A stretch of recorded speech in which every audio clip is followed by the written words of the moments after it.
제가 여러분에게 이 질문으로 설교를 시작합니다. 교만은 죄일까요? 죄의 결과일까요? 이 질문입니다. 이것은 죄의 결과입니다. 죄는 따로 있습니다. 우리가 알다시피 죄라고 하는 헬라어는 하마르티아입니다. 표적에서 벗어났다, 관역에서 벗어났다라는 의미이죠. 인류의 실존의 자리에 있어야 되는 자리를 벗어났다는 의미 아닙니까? 우리는 피조물인데 창조자의 자리를 넘보는 것, 이게 성경이 죄라고 말하는 겁니다. 우리는 하나님을 예배하고 찬송해야 되는 자리인데 그걸 벗어나서 찬송과 영광을 자기 자신이 받으려 하는 것, 이것을 우리는 하마르티아, 죄라고 말하는 겁니다. 성경에서 아담과 하와가 선악을 알게 하는 나무의 열매를 따먹은 이유가 그렇지 않습니까? 이제는 하나님이 주인이 아니라 내가 주인이다, 이렇게 고백했지요. 하나님의 뜻대로 살지 않고 이제는 내 뜻대로 살 것이다. 이제는 선악의 기준을 하나님이 정하지 않고 내가 정하는 것이다. 여러분, 이게 죄였던 겁니다. 이 죄로 인해서 나타난 첫 번째 결과물이 바로 교만이었던 겁니다. 하나님처럼 높아지려는 것, 다른 사람을 짓밟고 우월해 보이려고 하는 것, 바로 이런 교만이 인류의 죄의 결과로 첫 번째로 나타나게 된 것입니다. 그럼 여러분에게 두 번째 질문을 드리겠습니다. 2000년 동안 우리 중세 교부와 교황들과 수많은 개혁교회가 수많은 죄를 7가지로 줄였잖아요. 근데 그 중에 왜 교만을 맨 처음에 두었을까요? 이 교만이 모든 죄악의 우두머리이기 때문에 그렇습니다. 아주 지독합니다. 이것은 침묵의 살인자처럼 성도의 인생 속에 슬며시 들어와서 결정적으로 성도를 무너뜨리는 게 바로 교만이기 때문에 그렇습니다. 오늘 잠언 16장 18절은 이렇게 말하죠. 교만은 패망의 선봉이요 거만한 마음은 넘어짐의 앞잡이니라 라고 말씀하고 있습니다. 이 교만의 선봉이라는 말은, 이 선봉이라는 말의 뜻이 뿌리다, 근본이다라는 겁니다. 성도를 망가뜨리는 모든 죄의 결과의 뿌리가 교만이랍니다. 여러분, 이거에 동의하십니까? 얼마나 지독하면 이게 2000년 동안 우리 선배들이, 우리 조상들이 이걸 첫 번째 놓고 이것과 싸우면 대부분의 죄를 이길 수 있다, 이것과 씨름해서 승리하면 대부분의 죄의 유혹을 이겨낼 수 있다라고 규정하면서 지금까지 2000년 동안 예수님 승천하신 후에 성도들이 지내온 것 아닙니까? 바로 이것이 오늘 성경에 나와 있는 이 교만의 실체입니다. 사랑하는 성도 여러분, 이 교만은 패망하는데 확실한 증거라는 것입니다. 세상에서 패망하기를 원하시는 사람이 있습니까? 그럼 교만하시면 됩니다. 성경이 이걸 확증해 주고 있어요. 교만은 패망의 선봉이니라. 하나님께서 악한 자들을 치리하시고 징계하시는 두 가지 방식이 있습니다. 첫 번째는 악한 자를 다루실 때 더 악한 자를 들어 악한 자를 치십니다. 여러분, 오해하시면 안 됩니다. 선한 자를 들어 악한 자를 치시는 하나님이 아니세요. 선한 자들은 피 묻히면 안 됩니다. 하나님이 여러분의 손에 피 묻히라고 하나님의 백성으로 부르신 적이 없어요. 여기 악한 사람이 있으면 더 악한 자를 들어 그 악한 자를 하나님께서 망하게 하시는 겁니다. 앗수르를 보십시오. 얼마나 악합니까? 이스라엘 백성을 통해서 앗수르를 멸망시킨 적이 없다니까요. 하나님은 더 악한 바벨론을 들어서 앗수르를 멸망시키십니다. 또한 악한 자들을 멸망시키시는 두 번째 방식이 있습니다. 악한 자를 교만하게 만드셔서 그들을 패망시키십니다. 이게 하나님의 방식이에요. 혹시 여러분의 주변에 교만한 자가 있거들랑 때가 얼마 안 남았구나, 불쌍히 여기셔야 합니다. 왜냐하면 패망할 날이 얼마 남지 않았으니까요. 이게 성경의 메시지 아닙니까? 다윗의 인구조사를 보십시오. 다윗은 자기의 가장 전성기 때 얼마나 큰 제국을 이루었습니까? 인구조사를 합니다. 왜 했습니까? 하나님께 감사하고 영광 돌리려고요? 아니요. 자기 힘이 얼마나 대단한가 과시하려고. 내가 얼마나 이 군대를 만드는데 기여했는가 따져보려고 인구조사를 하게 된 겁니다. 하나님께서는 그 전쟁에서 지게 만드셨고 평생에 그의 인생에 기근과 재앙이 떠나지 않게 만들어 놓으십니다. 바로 우리가 교만하게 되면 하나님의 영이 떠나십니다. 그래서 우리 인생을 승리할 수가 없어요. 또 한 가지, 남에게 배우려 들지 않기 때문에 삶의 진보가 나타나지 않습니다. 또 여러분 주변에, 교만한 자의 주변에는 좋은 사람들이 없어요. 여러분에게 한번 묻습니다. 여러분 주변에 교만한 사람이 있으면 가까이 하고 싶어요? 멀리 하고 싶어요? 왜 대답을 안 하십니까? 멀리 하고 싶지요. 밥맛이잖아요. 그래서 그 사람, 교만한 자의 주변에는 그를 진짜 도울 자가 없어요. 이용하는 자만 있죠. 그래서 교만은 패망의 선보인 것이 아주 확실합니다. 또한 자기 자신에 대해서 너무 과도하게 자신감을 갖고 있기 때문에 판단을 실수합니다. 그래서 망할 수밖에 없는 거예요. 또 한 가지, 교만은 패망의 선봉인 이유가 있습니다. 이렇게 지독한 영적인 질병인 이유가 있습니다. 이 교만은 도덕적인 문제가 아닙니다. 이것은 윤리적인 문제가 아니에요. 여러분, 이 교만에 대해서 사전에는 뭐라고 써 있는 줄 아십니까? 과도한 자긍심, 이렇게 써 있고요. 또한 우월감, 나보다 못한 사람 앞에서 갖는 우월감, 근거 없는 자존감, 근자감이라고 말하죠. 이런 것을 세상 사람들은 교만이라고 정의를 합니다. 그러나 여러분 그거 아십니까? 세상은 교만이라고 정의하면서 사람들을 교만을 부추깁니다. 세상의 중심이 내가 되라, 네가 판단하여라, 선악의 근거를 네가 결정하여라, 그리고 내 마음이 끌린 대로 가거라 라고 말하면서 교만을 부추기죠. 피하라, 알릴 건 알리고 피할 건 피하라고 말하죠. 엄밀하게 말하면 교만이라고 말하면서 세상은 사람들의 교만을 부추기는 세상 속에 살아가고 있습니다. 근데 기독교가, 성경이 말하는 교만은 전혀 내용이 달라요. 이것은 도덕적인 문제가 아닙니다. 윤리적인 문제가 아니라 이건 영적인 문제이며 신학적인 문제입니다. 왜요? 두 중요한 이유가 있습니다. 이것은 사탄이 하는 짓이기 때문에 그렇습니다. 그래서 교만의 영이라고 말하지 않습니까? 성경에 보면 교만이라고 말하기도 하지만 교만의 영이라고 말합니다. 사탄이 주는 영이기 때문에 그래요. 그래서 이 정도로 치명적이고 아주 성도를 죽을 때까지 괴롭히는 것이 바로 교만의 영, 그 뒤에는 사탄이 숨겨져 있다는 사실을 저와 여러분이 잊지 마셔야 합니다. 또한 이 사탄이 우리에게 교만의 영을 넣어줄 때는 조건이 있습니다. 생각과 마음에 집어넣습니다. 여러분 기억나십니까? 요한복음에 보면 가룟 유다가 예수님을 팔 마음을 갖습니다. 성경은 이렇게 기록합니다. 마귀가 가룟 유다의 마음에 예수를 팔 생각을 집어넣었더라라고 나와 있어요. 도대체 어떤 마음이었을까요? 저 예수를 따라다니다가는 빌어먹겠다, 예수를 팔아서 돈이라도 벌어보자라는 탐심을 집어넣어 준 겁니다. 내가 예수님을 쎄빠지게 이렇게 따라다녔는데 나에게 돌아온 건 왜 없나? 라는 분노하는 마음을 집어넣어 준 거예요.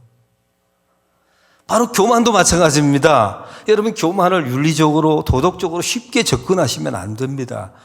성도들의 인생 속에 사단이 우리의 마음 깊은 곳에 집어넣는 것이 교만의 영이기 때문에 그래요. 그래서 교만의 영이 우리 안에 들어올 때는 함부로 들어오는 게 아닙니다. 우리가 길을 열어줄 때만 들어오게 돼 있어요. 여러분, 언제 길이 열립니까? 우리 마음속에 사탄이 집어넣는다고 집어넣는 게 아닙니다. 우리가 어떤 길을 내줄 때, 여지가 있을 때 사탄이 교만의 영을 집어넣는 것이죠. 다음과 같은 경우가 있습니다. 길을 내는 경우가 다음과 같은 경우가 있어요. 신명기 4장에 보면 이스라엘 백성들이 교만하여 하나님을 잊어버릴까 염려하노라라는 하나님의 탄식이 나와 있습니다. 하나님을 잊어버리며 살 때 사탄이 교만의 영을 집어넣는 길이 열리게 됩니다. 여러분, 이걸 잊지 마세요. 매일매일 살아가면서 하나님을 생각하십시오. 할렐루야. 그러면 교만의 영이 들어오는 길이 막히게 돼 있어요. 근데 하나님을 생각하지 않으면, 이게 중요합니다. 가만히 있거나 하나님을 생각하지 않으면 사탄이 집어넣는 교만의 영이 들어오는 길이 활짝 열리게 돼 있어요. 또한 두 번째 길을 여는 경우가 있습니다. 우리가 사역을 하거나 살아가면서 가정이나 직장이나 교회도 마찬가지입니다. 내가 무엇인가 기여했다. 나의 공로가 있다. 이런 마음을 갖는 경우가 있어요. 왜냐하면 내가 영광을 받아야 되니까. 바로 이런 마음이 있으면 그 심령 속에 사단을 향해서 길이 열리는 겁니다. 그래서 교만의 영이 들어가게 돼 있어요. 또한 세 번째가 있습니다. 여러분의 인생 속에 어느 날 찬송과 감사가 멈춰지는 겁니다. 여러분 누가 찬송하고 감사할까요? 여러분 생각해 보세요. 예배당에 와서 악보 보고 부르는 걸 찬송이라고 생각하세요? 아니요. 여러분 찬송은 그런 게 아닙니다. 하나님이 내 주인이십니다. 하나님 덕분에 제가 먹고 사는 겁니다. 저는 저의 구원과 은혜에 기여한 바가 없습니다. 모든 영광은 오직 하나님께 올려드립니다. 이런 자만 찬송하는 겁니다. 이게 감사예요. 이런 감사와 찬송이 멈춰지면 길이 활짝 열려서 사탄이 그 길을 통해서 여러분의 인생 속에 교만의 영을 집어넣습니다. 이걸 잊지 마셔야 돼요. 마지막 네 번째 길이 열리는데 이거는 자기 의에 빠진 사람들에게 사탄에게 길이 열어줍니다. 이게 바리새인의 기도 아닙니까? 자기를 의롭다 여기는 사람에게 예수님께서 두 사람의 비유를 말씀하십니다. 하나는 바리새인과 세리의 기도입니다. 기억나십니까? 바리새인은 하늘을 우러러 태도 자체가 잘못되어 있어요. 태도 자체가 문제가 있지 않습니까? 그리고 말합니다. 저 세리와 같지 아니함을 감사하며 그리고 하나님 안식일을 지켰으며 11조를 냈으며 일주일에 2번을 금식하였나이다. 본래 한 번 하면 되거든요. 누가 2번 하라고 했나요? 이걸 저 사람 앞에서 자랑질을 하는 겁니다. 여러분 이것은 자기 의에 빠진 바리새인의 아주 대표적인 전형적인 모습이에요. 여러분 바리새인들 보세요. 다 캡 쓰고 다녔던 사람들, 율법을 철저하게 지켰던 사람들이에요. 하나님을 가장 잘 믿는다고 말했던 사람들입니다. 근데 이 사람들에게 한 가지 문제가 있었어요. 안식일, 11조, 수많은 사역을 다 지켰어요. 집에 가서 거울 보고 웃는 겁니다. 내가 오늘 참 대단해. 이 정도 되면 내가 구원받을 만하지. 나 같은 사람이 구원을 안 받으면 도대체 누가 구원을 받아? 이게 자기 의에 빠진 바리새인들이었던 겁니다. 사랑하는 성도 여러분, 성경이 말하는 의는 세상 사람들이 말하는 의와 전혀 다르다는 사실을 아십니까? 우리는 의롭다 하면 선행을 했다, 착한 일을 했다, 보람 있는 일을 했다 이렇게 규정하죠? 성경은 단 한 번도 그걸 의라고 말한 적이 없어요. 성경이 말하는 의는 우리는 본래 의가 없습니다. 근데 우리가 십자가 앞에 나가 우리 장로님 기도하셨듯이 하나님 저는 정말 죄인입니다. 내놓을 만한 것이 아무것도 없습니다. 기도할 때 예수님을 대신 십자가에 죽이십니다. 그리고 그 예수님의 죄 없으신 의를 우리에게 전가시켜 주는 거예요. 그걸 의라고 말하는 겁니다. 내가 보이는 행동, 선한 행위 이런 걸 의가 아니었던 거예요. 오히려 사도 바울은 말하죠. 너희는 의를 힘입으라. 우리의 의는 없다니까요. 우리는 죄인이에요. 근데 예수님의 의가 우리에게 입혀진 겁니다. 십자가를 통해서.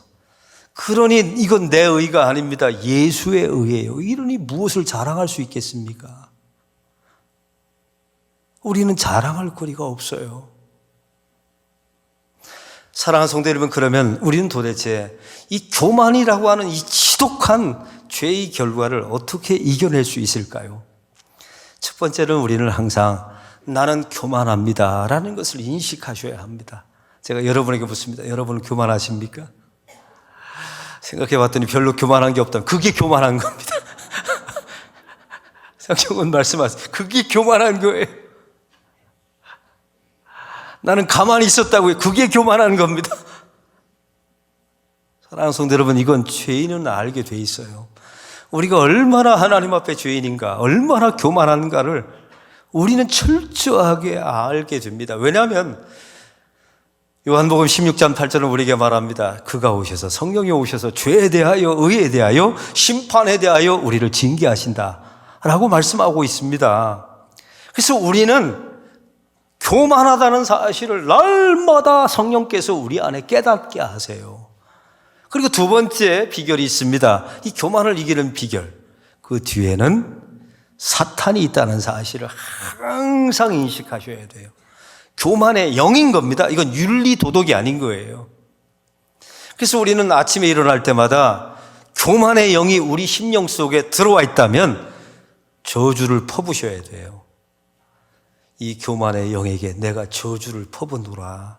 내 안에서 예수의 이름으로 명하노니 나갈지어다. 여러분, 날마다 선포하시고 기도하시기 바랍니다. 이건 영의 싸움이기 때문에, 이건 도덕적인 싸움이 아닙니다. 나가서 고개 숙이고 굽신굽신하고 엎드리고 자세를 낮추. 성경은 이걸 겸손이라고 말한 적이 없어요. 이건 영의 문제였던 겁니다. 그래서 우리는 날마다 사탄을 저주하면서 내 안에서 나가기를 간절하게 소망하는 여러분의 마음이 있어야 될 줄로 믿습니다. 또한 세 번째로 우리는 하나님 앞에 서셔야 돼요. 사람 앞에 서니까 자꾸만 교만해지는 겁니다. 왜요? 저 사람보다 내가 나으니까요. 그런 경우 있잖아요. 그리고 내가 저 사람보다 올라가고 싶은 마음들이 있기 때문에 우리는 교만한 마음이 있는 겁니다. 그래서 성경은 항상 하나님 앞에 서라라고 우리에게 날마다 경책하시죠. 성경에 보면 베드로가 예수님을 처음 만났던 장소가 생각나십니까? 갈릴리 바다에서 밤새도록 고기를 못 잡습니다. 그때 예수님께서 베드로에게 찾아오셔서 깊은 데 가서 그물을 던지라. 말씀에 의지하여 던짐에 그물이 찢어지도록 잡힙니다. 그때 베드로가 했던 첫 번째 말 기억나세요? 저는 죄인입니다. 나를 떠나소서라고 말합니다. 여러분 생뚱맞지 않습니까? 주님 잔치합시다 라고 말하지 않았어요. 주님, 이건 주님이 기여하신 거기 때문에 반타작합시다, 이런 말을 하지 않았습니다.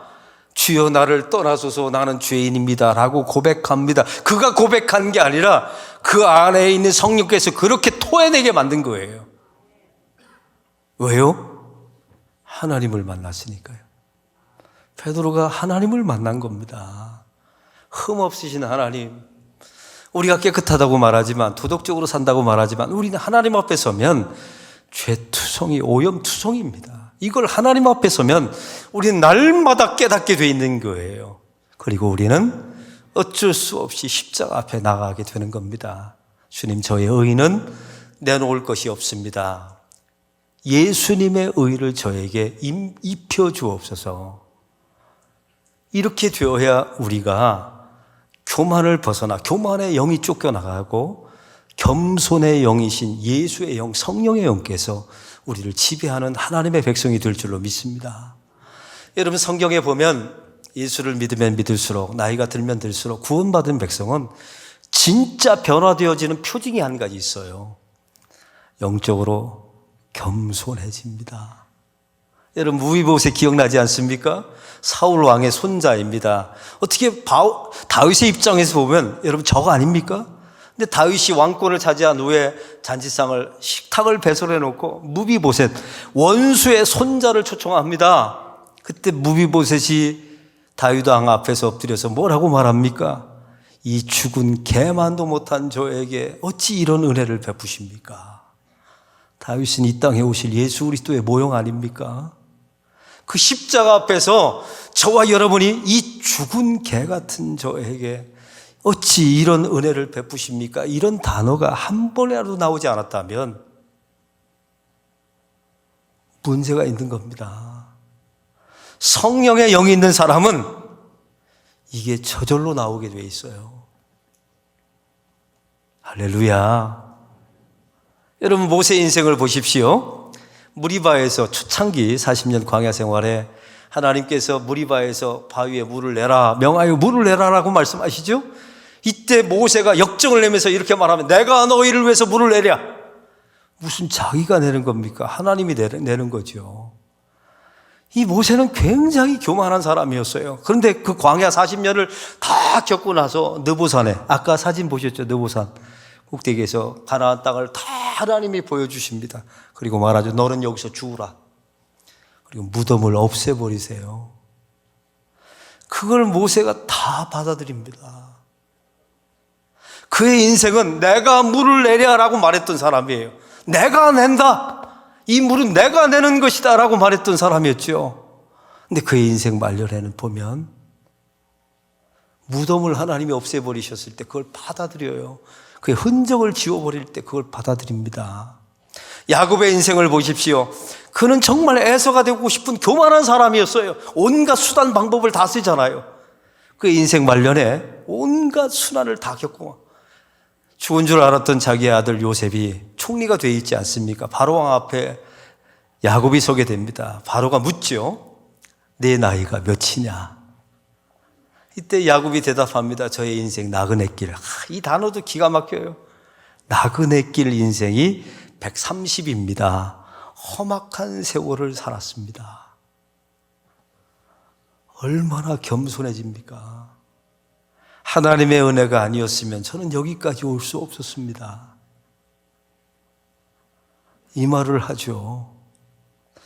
여러분, 이게 구원받은 자의 백성의 길이었던 겁니다. 하나님이 그렇게 만들어내십니다. 할렐루야. 박유선 박사님이 계십니다. 이분은 66권, 우리나라 최초로 66권의 주석을 쓴 분이에요. 성경 66권에 대단한 석학이십니다. 총신대 신대원 원장을 하신 분입니다. 학장을 하신 분이죠. 이분이 목회 50년이 되었을 때 성역 50년을 기념해서 제자들이 책을 만들었어요. 이분의 찬사, 이분의 대단한 저술과 학문과 이분의 철학에 대해서 책을 만들어서 헌정을 하게 된 겁니다. 근데 이게 박유선 박사가 그 헌정을 받고 나서 답사를 할 것 아닙니까? 그 답사의 첫 마디, 딱 한마디가 뭐였는 줄 아십니까? 저는 83년 묵은 죄인입니다. 83세이셨거든요. 83년 묵은 구렁입니다. 83년 묵은 죄인입니다. 하고 끝내버렸어요. 이 박유선 박사님이 임종하실 때 후배들에게, 가족들에게 유언을 남겼답니다. 세상 사람들이 나에 대해서 알고 있는 모든 내용을 다 지워버려라. 무슨 얘기인 줄 아세요? 우리 박사님은 우리나라 최초로 66권 성경 주석을 지었습니다. 우리 박사님은 최초의 총신대 학장이셨습니다. 박사님은 목회도 잘하시고 말씀도 해박하셨습니다.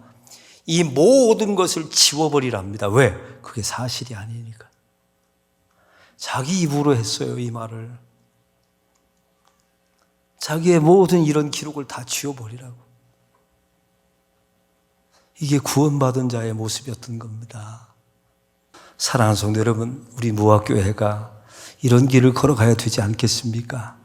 저와 여러분이 이런 길을 지금은 좀 교만하더라도 우리 안에 교만의 영이 들어왔더라도 그 길을 주님 앞에 십자가 앞에 나가 나는 교만하다. 그 뒤에 사단이 있노라. 날마다 저주하면서 사단에게 저주를 퍼붓고 그리고 하나님 앞에 서며 십자가 앞에 서면서 예수의 의를 힘있는 것을 힘쓰는 저와 여러분이 되기를 바랍니다.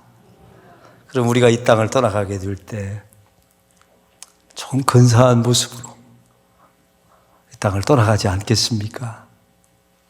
그런 저와 여러분이 되기를 바랍니다.